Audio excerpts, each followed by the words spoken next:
Hello, my name's Dave Garland. I'm the team mechanic for Chain Reaction Cycles World Cup team using the 2011 nuke-proof bikes. Today we're going to be building Lewis Buchanan's race bike.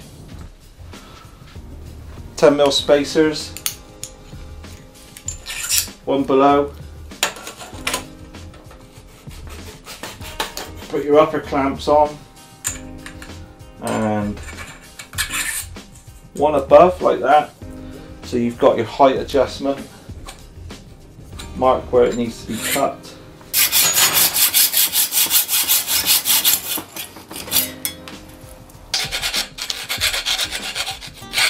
So with the headset assembly now we can pack plenty of grease everywhere. Then if you do power wash and you like power washing your bike, you know, it protects it from that. Okay, so now we're going to fit the new E13 SRS chain device. It's always important that you use Loctite on the bolts because it's something that can always come undone.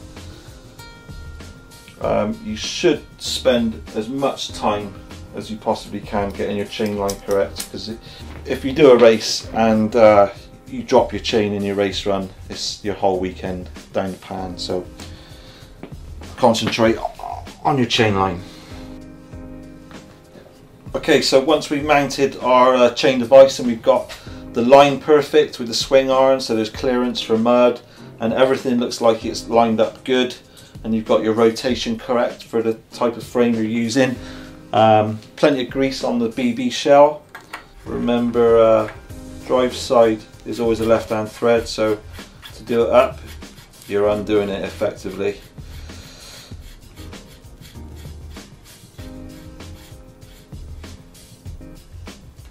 So always try and do it out by hand because it's very easy to cross the threads, and if you do that you're in a fair world of trouble.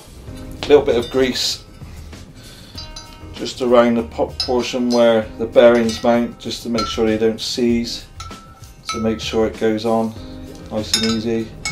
Some grease on the left hand crank thread.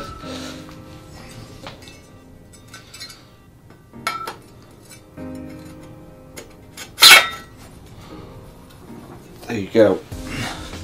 Just a little tap to make sure it's home. As you can see, immediately you want to be looking for your chain ring to be mounted exactly in line with your lower jockey wheel, and obviously no rubbing, nice bit of clearance, although the chain ring needs to be as tight as possible against the upper guide to stop the chain actually slapping around. The left hand side BB shell is clockwise, it's the opposite way to the right hand side, so it's the normal way of tightening up. So one thing you have to be sure of is that the left hand crank arm actually goes on far enough. You sometimes have to space out the BB shell slightly, just for different width shells. Normally all downhill shells are 83, but you do have to use spacers to get the width correct, so the cranks don't float laterally like this. Okay, so now we've got our chain device fully fitted, all running very smooth, lined up perfectly. I'm just going to fit the rear mech. Loctite again.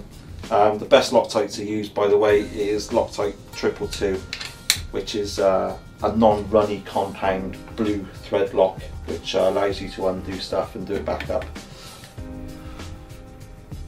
Okay, so again, with your bar mount threads on the stem, always some grease on the threads that go inside the stem and also on the heads, and the reason for that is you need to get the bars tight enough.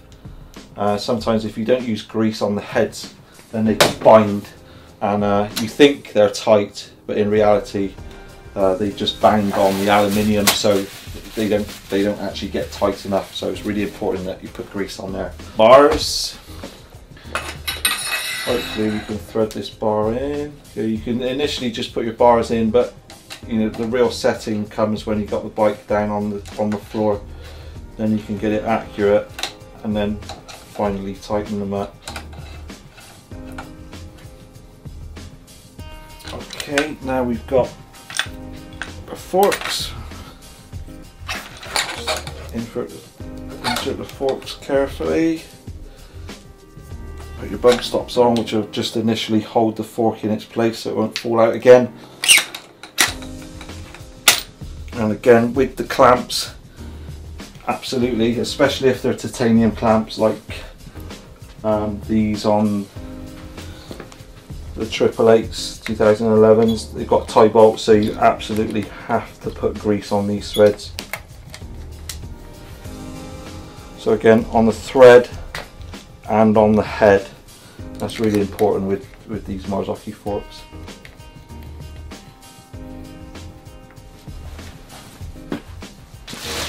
So now we're just going to put the brakes and the shifters on. This year we're sponsored by Formula, using the new DH brake.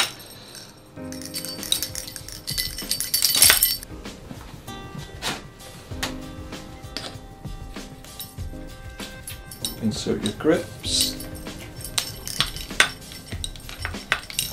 With lock-on grips, it's a good idea to always make sure the securing bolts or the pinch bolts are pointing away from the rider's grip or away from their vision. Some riders don't like the pinch bolts at the top of the grip for some reason. Sometimes they can feel it through their glove if they move on the grip, so always try and keep the smooth edges of the lock-on grip around the top.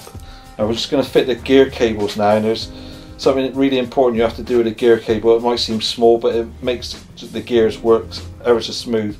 When you get your gear cable length correct and you chop your gear cable off, inside, if you can see, the Teflon inner always gets peeled over, so you have to open it back up again like that. If you don't open that back up, then the gear cable, it has two dragging points there and there, so you have to make sure that both ends of your gear cable are open, and then you can insert your sealed end caps. Always use sealed end caps because they keep the dirt out for quite a long time. We're using SP41 gear housing because it's already lubricated inside, so just keeps the gears running smoother for that little bit longer. Okay, initially you just want to connect your inner gear housing up to the pinch bolt on the rear mech. And one really important thing to do is to hold the mech and just shift with the shifter and stretch the cable into the outer housing. So when you eventually come to set your gears up correctly, then they'll work straight away. You won't get any cable stretch. The rider won't come down and say my gears are under shifting or over shifting, because you've pre-stretched the cable into the housing and you just made sure the ferrules all fit tight. Okay, so we put the rear wheel in.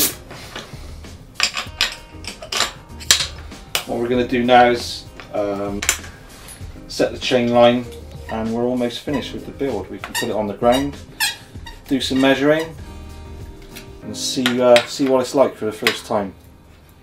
Right now, everything lines up really good for the first time. There's an awful lot of downhill bikes out there, or downhill frames, that you have to do a multitude of modifications to actually get the thing to roll properly. So for the first time out, this is pretty good. What you need to do, one of the most important things, is make sure you take as much of the chain away as possible that you don't need.